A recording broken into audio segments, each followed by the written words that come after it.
Donc, c'est vraiment un shift complet de la perspective médicale conventionnelle, qui est très axée sur la maladie, qui est très pharmacocentrique, alors que moi, je veux renforcer la santé plutôt, à l'aide du patient qui va le faire lui-même. Il a juste besoin d'un petit coup de pouce. Oui, exactement. Mais je pense que, tu sais, à travers tes recherches, et, tu sais, on partage des fois certaines activités. On va à des congrès ensemble, puis on voit qu'il y a tellement des émergences vers des possibilités de prendre soin, le care, comme on dit à certains endroits. Mais, tu sais, à travers tout ça, il y a toute une optique d'enseigner les gens à mieux vivre dans son corps, parce qu'on sait que ça va avoir un impact à long terme dans le vieillissement.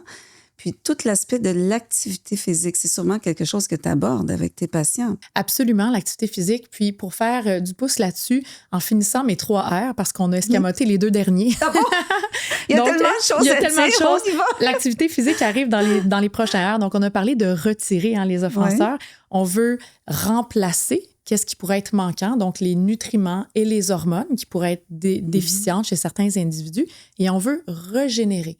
L'activité physique arrive dans la régénération, tout comme certains suppléments de santé naturelle, certains champignons médicinaux qui vont aider à propulser la physiologie vers un niveau de restauration, entre autres. On veut faciliter la stimulation cérébrale pour faire des nouvelles connexions à différents égards dans les apprentissages des langues, de la musique, des contacts sociaux, mais l'activité tout à fait.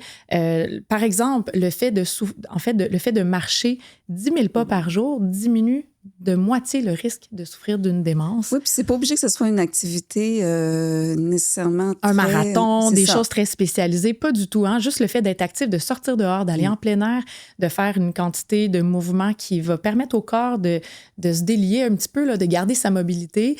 Et pensons-y, là, de garder sa masse musculaire. D'ailleurs, il y a une très belle corrélation avec la masse musculaire des membres inférieurs et le risque de souffrir d'une démence.